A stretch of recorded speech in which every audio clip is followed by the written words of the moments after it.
We are delighted that you're able to join us tonight, and without further delay, let me introduce Mr. Hinton. Mr. Anthony Ray Hinton survived for 30 years on Alabama's death row. His story is a decades-long journey to exoneration and freedom. In 1985, Mr. Hinton was convicted of the unsolved murders of 2 fast food restaurant managers based on the testimony of ballistics experts for the state who claimed that the crime bullets came from a dusty revolver found in Mr. Hinton's mother's closet. Without the benefit of a competent expert to challenge the state's theory, an all-white jury convicted Mr. Hinton and he was sentenced to death. After years of petitioning to have the revolver reanalyzed, 3 independent experts concluded that the bullets could not have been fired from his mother's revolver. With the assistance of the Equal Justice Initiative led by attorney Brian Stevenson, Mr. Hinton was freed in 2015. Since his release, Mr. Hinton has traveled the world sharing his story and discussing the changes that need to be made to prevent similar injustices from happening to other people. In 2018, Mr. Hinton published The Sun Does Shine, How I Found Life and Freedom on Death Row, which was selected for Oprah's book club and is a New York Times bestseller. In 2019, he was awarded an honorary doctorate from St. Bonaventure University. So, welcome, Mr. Hinton. We're so grateful that you're able to join us tonight, and just wanted to let folks know that we will hear from you and then have some of our student interns swap out with me and ask you a few questions when we finish. But thank you so much for joining us. Thank you for having me, and thank the University of Alabama for choosing me to be the honorary year for this year. I spent 30 years on Alabama death row, as you have stated. I spent 30 years on Alabama death row, not because I was guilty, but because the state of Alabama had the means to put me there. I have often asked myself, what did I do so bad that I deserved to go to death row for a crime that the state of Alabama knew that I didn't commit? Tonight, as I looked you in this camera, I wish that I could tell you that the state of Alabama made an honest mistake, but the state of Alabama did not make an honest mistake. I wish I could tell you that race and class had nothing to do with me spending 30 years on a 5x7 for a crime that I didn't commit. I will never forget the day that the old officer came up in the driveway. I was cutting grass, and I just happened to look up, and there stood 2 white gentlemen that I never seen before. I cut the lawnmower off and I said, "Can I help you?" And they said, "We are detectives from the Birmingham Police Department. We're looking for Anthony Ray Hinton." And I said, "That would be me. How can I help you?" They said, "We have a warrant for your arrest." And I asked the officer, "What are the charges?" And they said they would tell me that later. They told me that they wanted me to put my hands behind my back. I complied, and I put my hands behind my back, and they put the handcuff on me. They proceeded to put me in the police car, but I said, "Hold up, at least allow me the opportunity to go in and tell my mother that I'm being arrested for something." One of the detectives said, "We cannot let you go back in the house." We argued for maybe 2 minutes, and finally the other detective said, "Let him go in and tell his mother he been arrested." I goes inside and I just show my mother the handcuff, and like any good mother, she began to scream and holler, "What are those handcuffs doing on my baby?" The detective said, "Take him out while I stand here and talk to his mother." A few minutes later, he came back out and we proceeded to go to the Birmingham County Jail. But on our way to the county jail, I asked the detective, "Why am I being arrested?" They never would respond. I had to ask the detective at least 50 times, "Detective, why am I being arrested?" And they never would respond. And as they drove a little farther, I asked for the 51st time. I said, Detective, why am I being arrested? And I said it this time with a little more anger. And this seemed to set the detective off that wasn't driving. He turned around and he looked at me and he said, you want to know why we arrest you? And I said, yes. He said, we're going to charge you with first-degree robbery, first-degree kidnapping, first-degree attempted murder. I said, oh, you got the wrong person. I haven't done any of that. That detective looked at me and he said, let me tell you something right now. I don't care whether you did it or didn't do it, but I'm going to make sure that you found guilty of it. And I said, for a crime I didn't commit. He said, you must have a hearing problem. Didn't I just tell you I don't care whether you did it or didn't do it? And as they drove just a little bit farther, he asked me, he said, Anthony, do you own a firearm? And I said, no. I said, but my mother has an old Smith & Wesson pistol that she keeps around the house for snakes. They dropped me off at a substation, went back to my mother's house. She gave them the gun and they got the gun. They came back and they picked me up. And as we proceeded to go to the county jail once again, that same detective told me that it was going to be 5 things that convicted me. And he asked me, would I like to know what they are? And I said, yes. He said, number 1, you're black. Number 2, a white man is going to say you shot him. Whether you shot him or not, believe me, I do not care. And he said, number 3, you're going to have a white prosecutor. Number 4, you're going to have a white judge. And number 5, you're going to have an all-white jury. And he said, do you know what that spells? And he repeated the word, conviction, conviction, conviction, conviction, conviction. And as we got to the county jail, they put me in this holding cell. I stayed in there for about maybe 2.5 hours. Finally, this detective came and I said, Detective, if you don't mind, will you tell me the date and the time this crime took place? He went through his notes and he told me the date and the time, and I said, thank you, Jesus. And I said, thank you, God. I said, thank you, God, because my supervisor was white. And I thought maybe once I tell him who my supervisor was, he would go and check on it and come back and say, Mr. Hinton, we're sorry, we made a mistake. So I told him who my supervisor was, and I gave him his phone number, the address, and he shut the door and he left. About 5.5 hours later, he came back and he opened the door. I jumped up and he said, I have good news and bad news. He said, the good news is we're no longer going to charge you with first-degree robbery, first-degree kidnap, first-degree attempted murder. We went out and your alibi checks out. You was at work. He said, but now we have decided that we're going to charge you with 2 counts of first-degree capital murder. I said, capital murder, but I haven't killed anyone. He said, let me tell you something again. You need to do something about that hearing problem. Didn't I tell you over here that I didn't care whether you did it or didn't do it? He said, the same thing goes for these 2 new cases. I don't care whether you did it or didn't do it. I looked at this detective and I was trying to talk to this detective and convince him that I could never take the life of a human being. As I was talking to this detective, he finally interrupted me and he said, let me be honest with you. He said, I truly believe you didn't do it. He said, but y'all is always helping one another. Why don't you take this rap from one of your homeboys who truly did it? And with tears coming down my face, I said, Detective, there's not a homeboy in this world that I would take a rap for like this. I stayed in the county jail for 1.5 years. I finally went before a judge and the judge read me my charges, asked me, did I understand what I was being charged with? And I told him yes.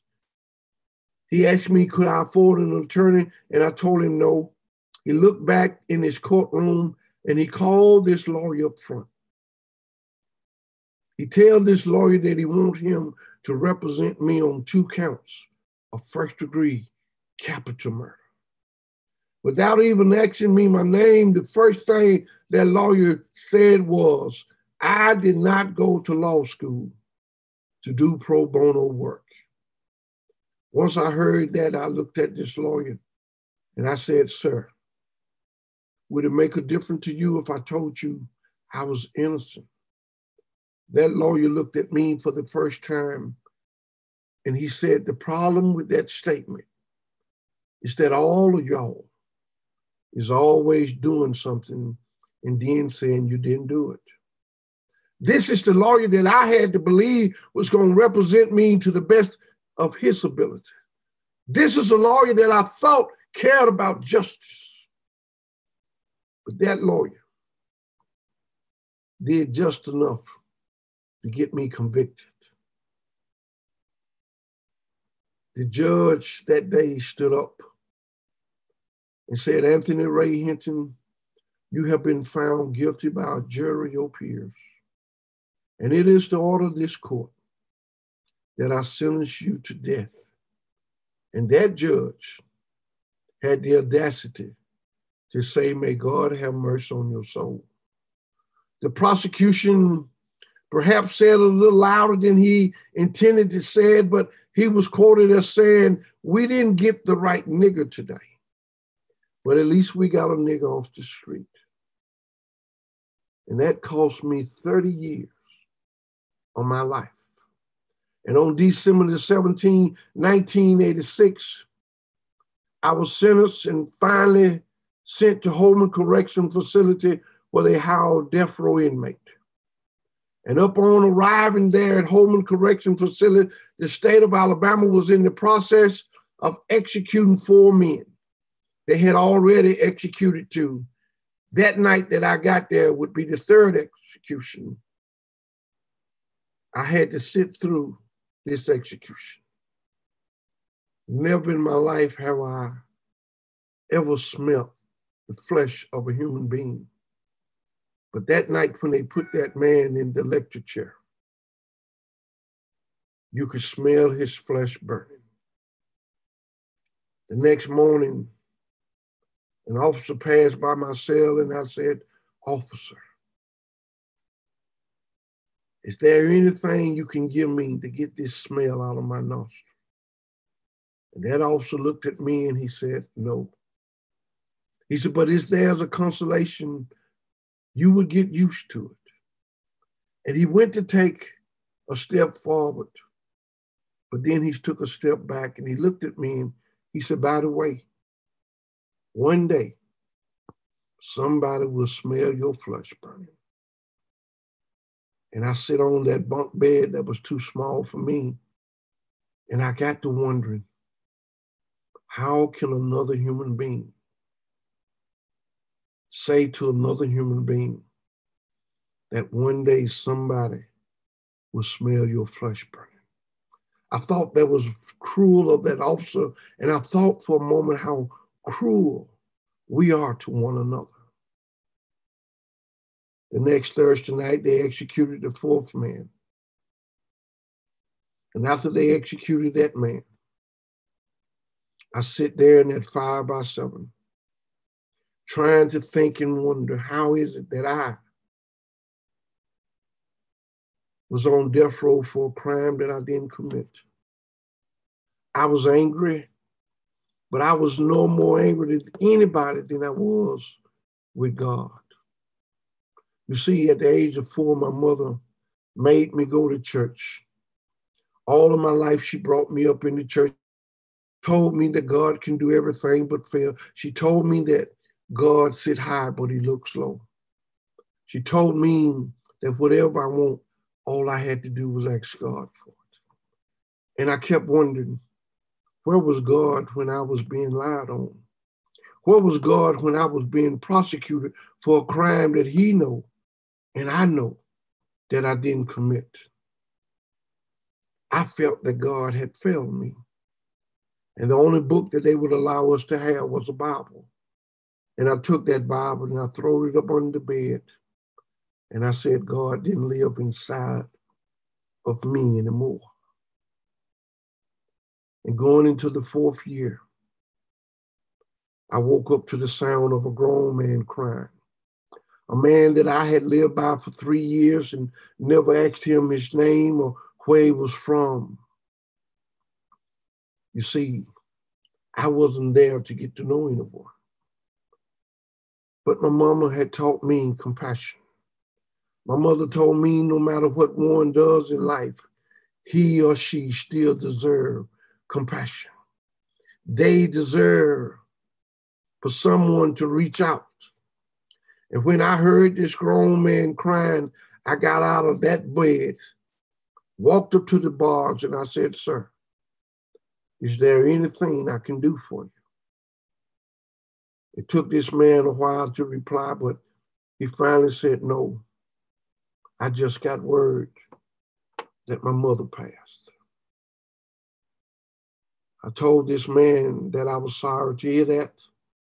I told him that if I could do anything for him, please just let me know. I sit back on that bunk bed and I began to realize that my mother was still alive and I was alive and I had something to be thankful for. And I thank God that I was still alive and my mother was alive. I began to realize that I couldn't survive in this hell that I was in, living with my mind the way that it was living. And I sit there and I began to create a world in my mind that I knew that I could live in. In my mind, I decided that I would travel. And of all the people in the world, I wanted to go and see Queen Elizabeth. And in my mind, I left death row and I went to England to see the Queen.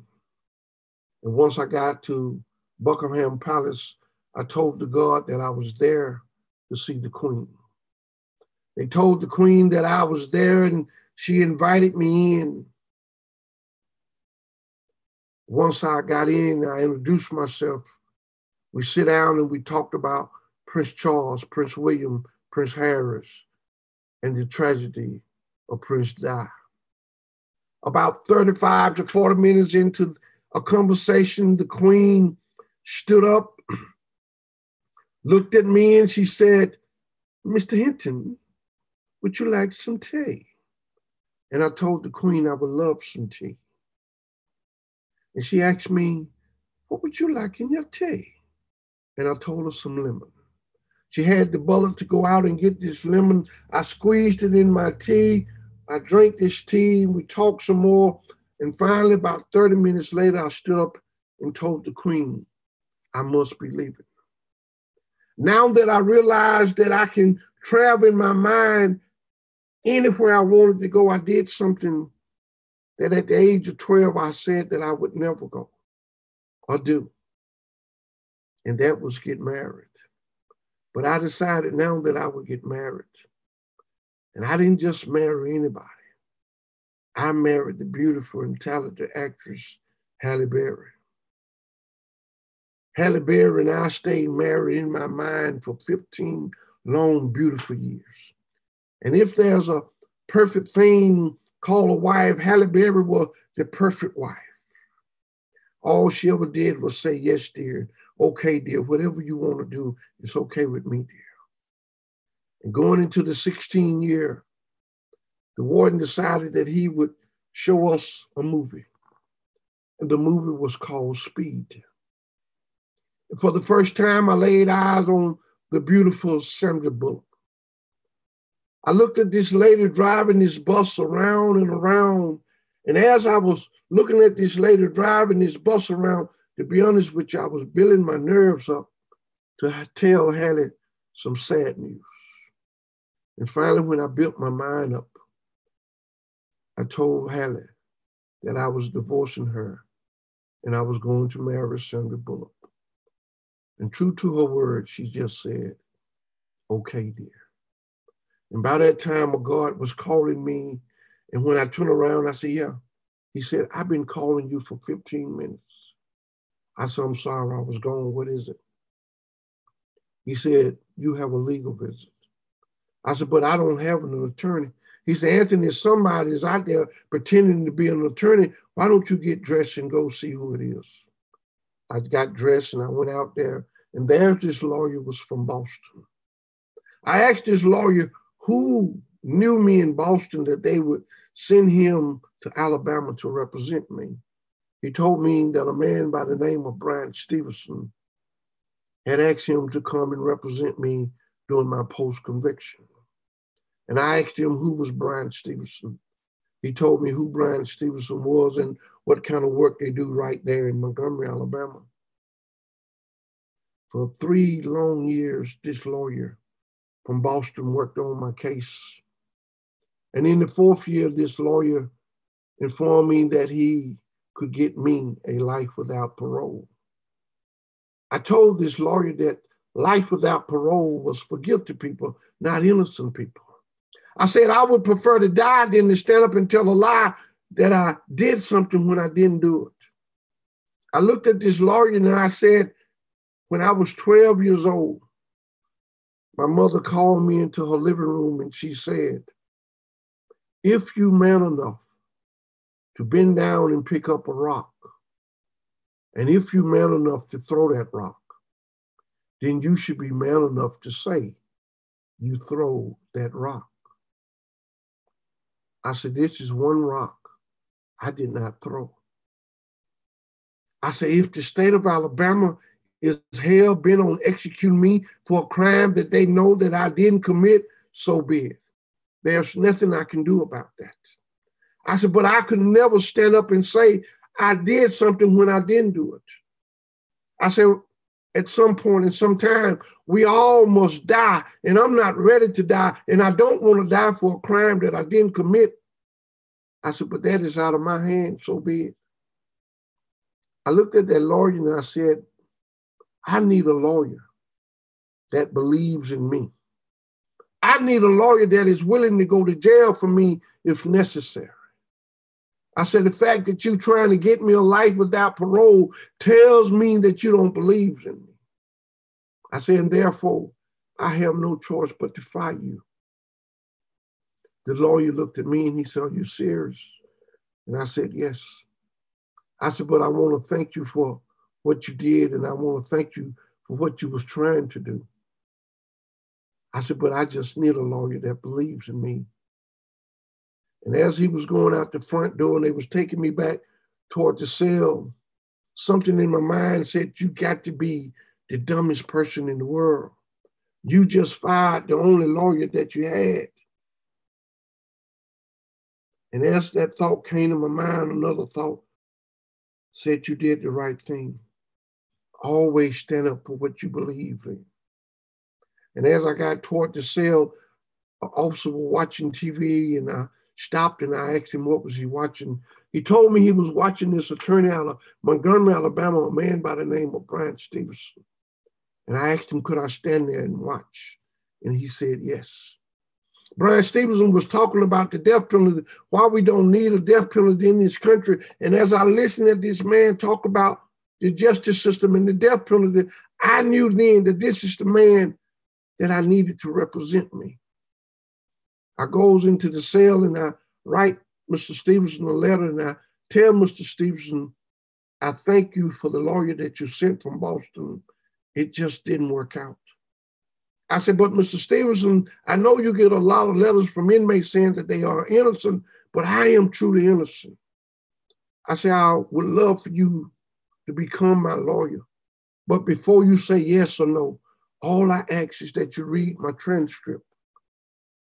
And if you read my transcript, and if you find one thing in my transcript that points to my guilt, do not worry about becoming my lawyer. Do not send me another lawyer, for I am perfectly willing to die for a crime that I know I did not meet. Mr. Stevenson wrote me and informed me that he would read my transcript. About 5 months later, I received a letter from Mr. Stevenson saying that he would be coming to Holman to see me. Mr. Stevenson came the day that he said. The day that I shook this man's hand, I just knew that God had sent me his best lawyer. We sit down and we talked about our childhood, and finally I looked at Mr. Stevenson and I said, Mr. Stevenson, the state of Alabama is saying that the gun that they got from my mother home is the murder weapon. If no two guns are alike, I already know that they're telling a lie. I looked at Mr. Stevenson and I said, Mr. Stevenson, I need you to do me a favor. He looked at me and he said, what is the favor? I said, Mr. Stevenson, I need you to hire a ballistic expert. I said, Mr. Stevenson, I need this ballistic expert to be from the South. I need this ballistic expert to be a white male. I need this ballistic expert to believe in the death penalty. I need this expert to be the best of the best. Mr. Stevenson looked at me and he said, why do he have to be white? And I looked at Mr. Stevenson and I said, Mr. Stevenson, I lived in Alabama all of my life. I said, Mr. Stevenson,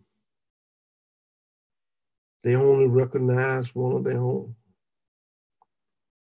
I said, Mr. Stevenson, you can go out and hire the best white female in the country. Her word is no good on the witness stand. And Mr. Stevenson, it definitely cannot be a person of color. Here I am fighting for my life, and I got to worry about what race and what gender a person have to be in order to help me prove my innocence. Mr. Stevenson left that day and he said he would try his best to find that particular Southern white gentleman. About 3 months later, an officer informed me to call my attorney, and I called Mr. Stevenson, and he informed me that he had found 3 of the world-renowned experts. He said 2 of them live in Texas and 1 of them live in Virginia. He said, but I need to inform you that these 3 men have never testified for the defense. They only testify for the prosecution. And I said, Mr. Stevenson, did you ask them, would they just tell the truth? And he said they would. They said they would just tell exactly what the evidence showed. He hired those 3 experts that came to Alabama on 3 separate occasions. And when the last one finally did his testing, they got together with Mr. Stevenson, and they all concluded that the state of Alabama had made a mistake. But the state of Alabama didn't make a mistake. Believe me, the state of Alabama knew from day one that that gun did not match.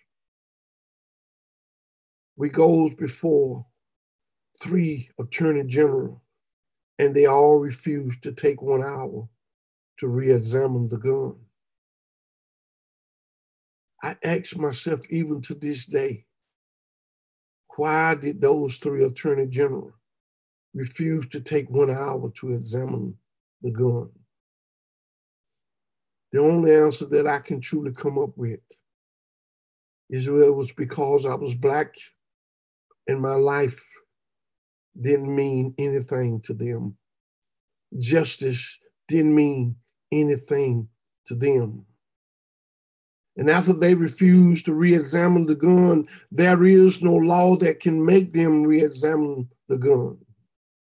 Mr. Stevenson informed me that the only way that we could probably get some relief is that we would have to file my case to the United States Supreme Court. We filed our case to the United States Supreme Court, and 2 years later, the United States Supreme Court did something that he'd have never done in the history of the court. All 9 judges ruled in my favor that I was entitled to a new trial. They sent the case back to Alabama. We goes before the judge. The prosecution stand in front of the judge and say, Your Honor, it was great sadness that I informed this court that we have lost the gun to this case. The judge said, What do you mean you lost the gun? Your Honor, we can't find the gun. She give them time to relocate the gun. She give us a date to be back in her courtroom. We comes back. The prosecution stand up and say, Your Honor, it is with great pleasure that I inform the court that we was able to find the gun.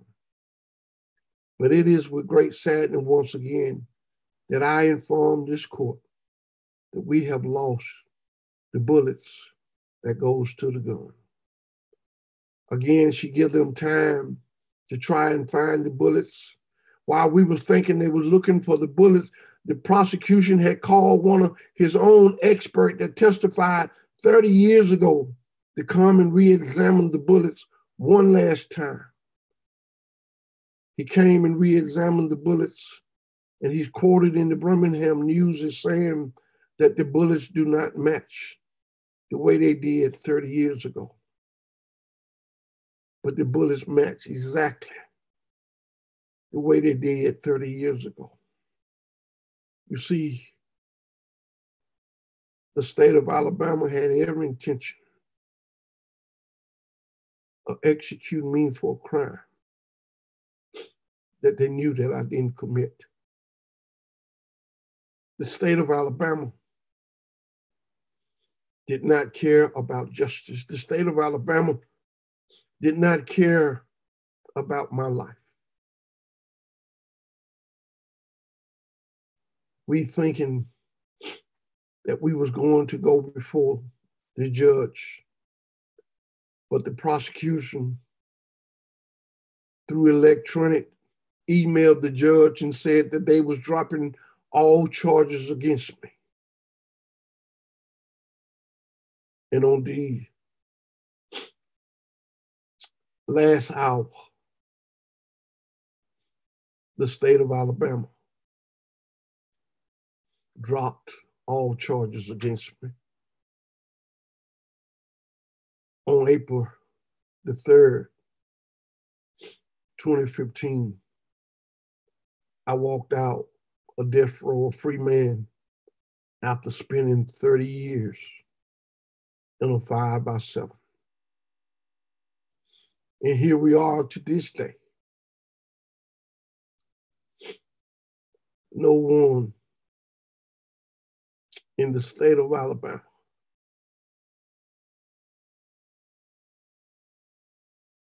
have had the decency to say they're sorry. But I want you to know that I forgave those men that got together and lied. I forgave those men who had every intention of executing me for a crime that they knew that I didn't commit. I forgave them not because they asked me for forgiveness. I didn't forgive them so they could sleep good at night. I forgave them so I could sleep good at night. I would like to leave you with these questions. What would you do if you were charged with a crime that you didn't commit? What would you do if you didn't have the money to hire a decent defense? What would you do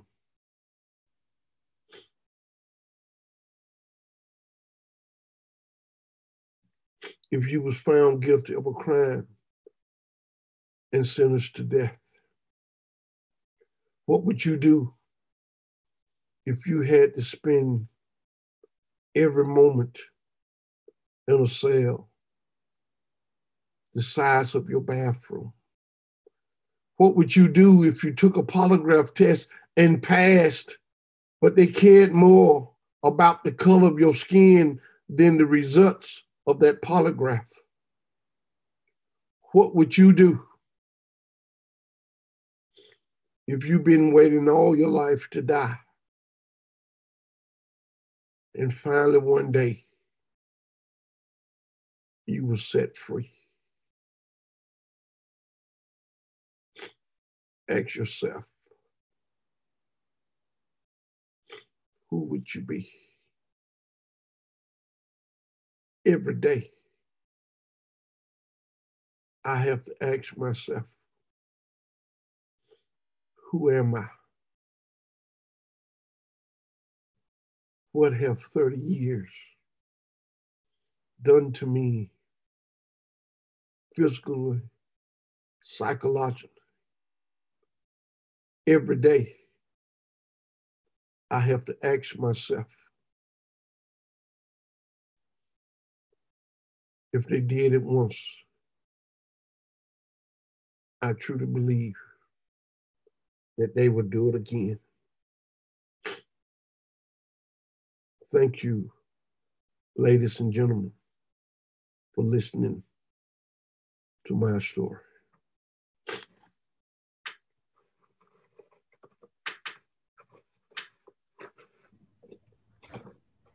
Well, Mr. Hinton, thank you so much for sharing with us. We appreciate getting to hear your story and get to hear about just the things that you've been through. Thank you for being so vulnerable with us. Our honor students have some questions for you that Alex and I are going to ask. So just to start off with, what do you think is the biggest step necessary in order to create effective change within the prison system? I think the biggest thing we need to do is clear out all of the old guards to make a better prison system.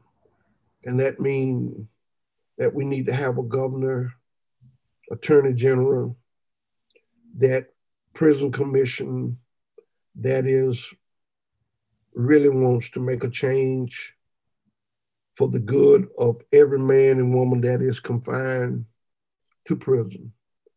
I don't know, do the average citizen realize that every man and woman that is in general population, other than those that without life, without parole, they are coming back to a society. We have to ask ourselves, what type of prisoners do we want to come back? I truly believe we need to educate those that are, while they are in incarceration, I truly believe that we need to give them the tools that when they come back, they can perhaps find a job, apartment, and live a better and prospective life. You know, we have on the law that when a man or woman is released from prison, no one have to rent them an apartment, a home, or anything simply because they have been convicted of a felony. No one have to give them a job. And I think that is bad policy. And I think we need people that sits on the parole board, sits on the governor board, that is going to make rules and regulations for men and women to at least try and start their life over. Under the current system that we have, it is really hard for people to come out of prison and try and live a productive life. And I just think we need to put people in office that will make rules and give them at least a chance. And I truly believe that all of us deserve second chances in life. Well, thank you. Another question, when you decided to write the book, what was the writing process like for you, and how many drafts did it take to get to what we read in our classes? Oh, well, I came out of prison with a broken heart. My mom had passed, and I wanted the world to know the type of mother that God blessed me with. And I wanted the world to know that we have a system that treats you better if you're rich and guilty, opposed to if you're poor and innocent. And so I got with my attorney, Mr. Stevenson, and I told him that I wanted to write a book about those two things, as well as my experience in prison and how I was able to use my mind mentally to get away from everything that was going on in there. And so he set me up and talked about it, and I wrote on paper, and I talked in recorder. And to be honest with you, it took about 1.5 years because there was time that I had to stop because it was too much for me. And that was at one point I didn't think that I would be able to finish this book because I had to live the memory of being in prison. I had to live with the fact that my mother had passed. I had to live with the fact that all the memories that we shared, and I was trying to put this in a book where, regardless of what race, regardless of what gender, regardless of what neighborhood you live in, you could read this book and you could get something out of this book. And so it took probably about, I would say, 10 drafts before I could really just get down and say, okay, my mind is right for me to go on and finish it. And I think had it not been, to be honest with you, for recorder, that I could record in, the writing was just too much for me to sit there and write. And when I was even driving, I could take the recorder and just talk in, and when a thought came to me, and that's how I did it. So it took a little better than 1.5 years to finally finish it.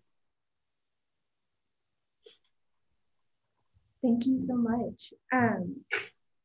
In light of the Black Lives Matter movement, do you have any suggestions as to what programs could be put in place or what steps could be taken immediately to combat racism? Well, you know, to be honest with you, I think if you read my book, I confronted a young man that was on death row by the name of Henry Francis Hayes, that was who, let me use the word, who thought he was really racist. And I've learned that most people that think they are racist have been misled, have been told something that is not true. And Henry was a prime example that all of his life, his community, his mother, his father taught him to hate. And Henry and I began to talk. And I think what we need in this time and right now, we need to sit down with someone of a different race, and we need to be able to have an honest and open conversation about our different. I promise you, once you sit down and be open with a person of a different color, you're not that far apart on what you really believe yourself. Henry and I believe and thought the same thing on so many levels. And Henry didn't realize, and to be honest with you, I didn't realize that here we were brought up two different worlds, but yet we pretty much believed in the same thing. We believed in hard work. We believed in every man have a right to live a free life. Every man had this right and that right. And when you come down to it, I think that's what we need in this country. We need an open and honest conversation about race. You know, I have the privilege of working at EJI, and we have a lynching museum, and we have a memorial that talks about lynching. That was not created to open up old wound. I don't believe we can go forward until we recognize our past. And we have to recognize our past in order for us to move forward. What was done was a part of history, and we don't want to repeat that part of history. But I think in Black Lives Matter, we should all believe that all lives matter. And I think that is where we mess up. We believe that this life is more important than that life. And again, my friend Henry believed that white lives was more important than Black lives. And I began to question him, how is it that one race is more important, their life is more important than the next one? We all are God creation. We all come from God.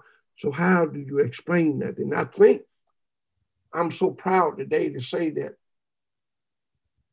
before he left this world, Henry referred to me as his friend, and he only referred to me as his friend because for 15 years, we was able to talk to one another. We was able to honestly have conversation.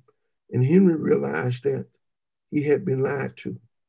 And I challenge people that have racist views to just be open to yourself and be open to the truth.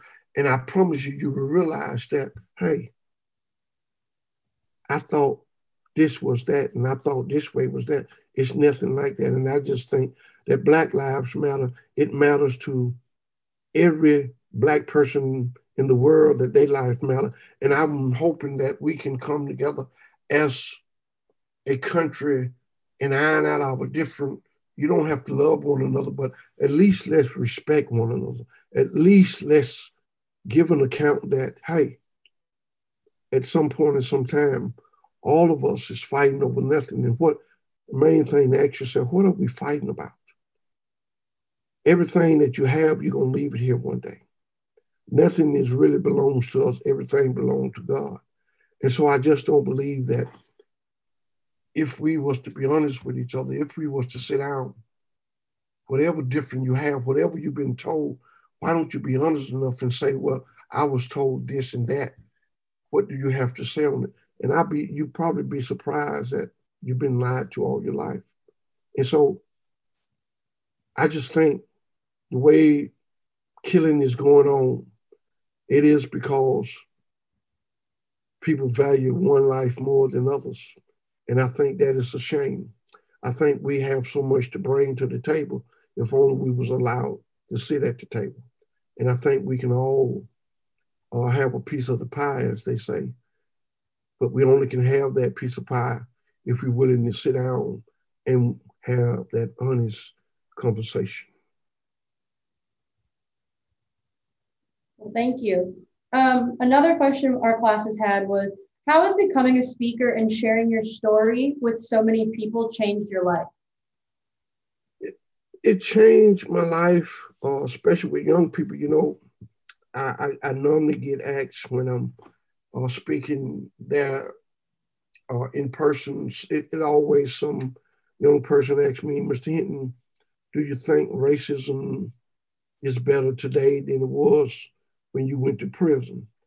And to be honest with you, I think racism is worse now than it ever have been. The only difference is I see it more on the cover. And I came to a world that I realized that we all have the same thing in common. And as I go around the countries and speaking, I haven't met one person that said, oh, you deserve to be in there. I'm glad you was in there. I haven't had one person to come up to me and say, you got away with murder or anything. And so that tells me that when people read cases and when they really try to find out the answers to horrible things, we make mistakes. And so to me, I have the opportunity to educate people about a justice system. The thing that I want most people to realize that the justice system is not broken. It never have been broken. The justice system is running the exact way that it was designed to work. And so I need every young person, for your kids' sakes and for our future, is to get on board and let's make this system true justice for everybody. And the only way we're going to ever make it true justice is that I go out and I tell stories of what happened to me, but don't be naive. I was the 152nd man that had been exonerated from death row. And since I've been home, 5 more have been exonerated. And I ask you to ask yourself, if 156 planes had fell out the sky, would you ride the plane? My answer would be, I don't think you would. And the fact that we have 157 men and women that have been exonerated from death row, it should say that we don't need a death row in this country, because the moment we kill someone, we find out they was innocent, we can't bring them back. And so I just try to go out and tell my stories, and I hope my story will inspire people to say, hey, we need to look at this system for real. That man spent 30 years for what? I wouldn't want it to happen. And I often say, for those of you who might say, well, he proved that the system worked because he got out. I say to those, if the system had worked, I never would have went in the first place. And so I try to be a light for those that are darkness. I try to be an inspiration for those that might find themselves dealing with any circumstances and say, hey, that man spent 30 years, but he didn't give up. That man came out and he wrote a #1 bestseller. That man have been going around for the last 5 years, although it hurt me and makes me cry, but I believe it's important. And I believe that the best way for any of us to be educated is to hear from someone who have lived and experienced the wrong side of that part of justice. Thank you so much. What does the process of forgiveness look like for you? And how did you get past your anger? Ooh, to be perfectly honest with you, I have always been a man that believes in laughter. I don't need to know you, but I hope that you love to laugh. I think laughter is good for the soul. And I've always been a man that can find something, even in tragedy, to find some light and try to make somebody laugh. And so about 15 years into being on death row, I woke up one morning and I looked in the mirror and I didn't like the person that I was looking at. The person that I was looking at didn't smile anymore. He didn't laugh anymore. And that person had begun to be angry and bitter. And that person had a hatred spirit. And I didn't want that. And so I decided that I would forgive those men that did this to me. But I knew I couldn't forgive them on my own. I really believe that only God can put it in your heart to forgive people. And I won't sit here and lie to you that it happened overnight. It happened a month or 6 months. I can't tell you when it happened. All I know that eventually I began to smile again. And I truly believe this. In order for you to truly be free, you have to forgive. And forgiveness is not a sign of weakness, but forgiveness is a sign of strength. And always remember this. Forgiveness is not about the other person.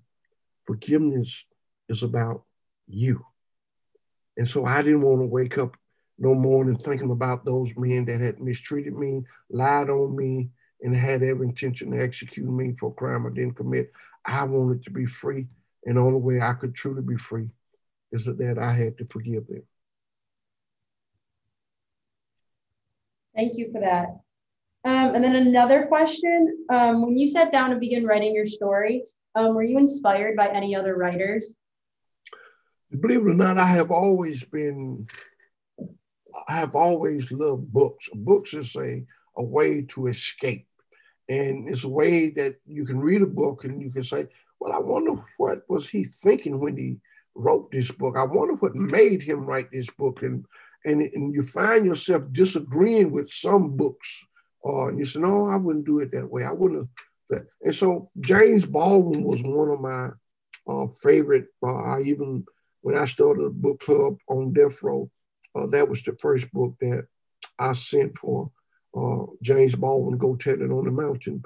And I just always believe that you can read someone else writing, someone else thought, and then you can try and put yourself in that person's shoes. And then you can try to understand. Now, I'm probably finna shock you and some of your listeners. Another book that I read was To Kill a Mockingbird.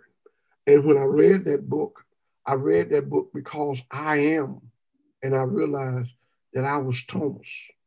And so To Kill a Mockingbird is like she wrote this book 200 years, and I would be in the same position that the character in the book was Thomas. And so that was another book that read, I got something out of the book, and it made me realize that we don't live in a perfect world.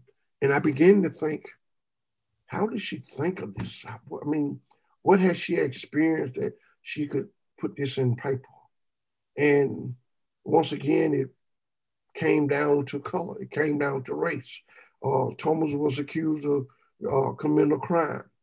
Thomas didn't have the lawyer. He didn't have the money. If you look at To Kill a Mockingbird and look at my story and hear what I'm saying about, if you don't have the money to hire a decent lawyer, you can go to prison. And Thomas didn't have the money, nor did I. And so that's why I liked it to read To Kill a Mockingbird. Thank you so much. And our last question for the evening, in the face of the discrimination and blatant racism you face, what, if anything, gives you hope for the future of our country in terms of race relations?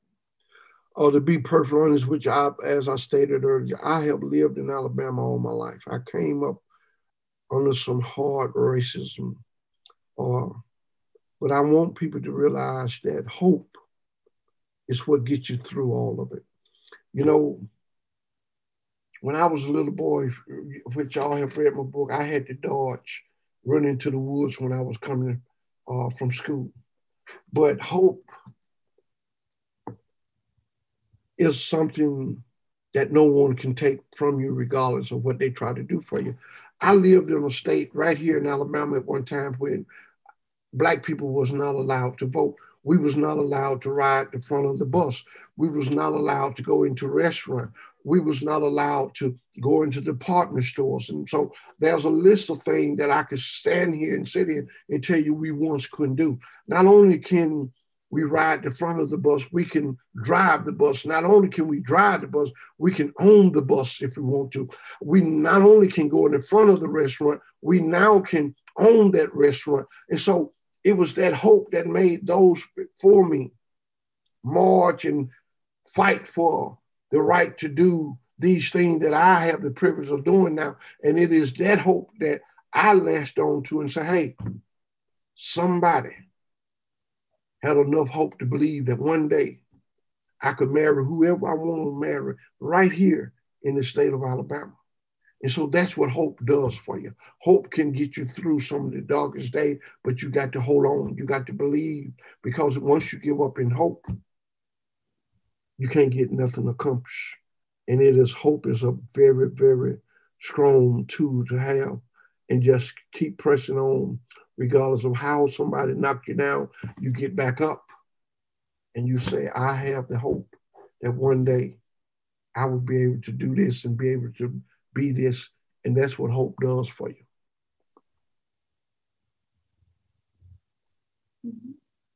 Well, thank you so much for coming and talking to us and answering our questions. I believe Dr. Lamar is going to come back in. So here she is. Thank you.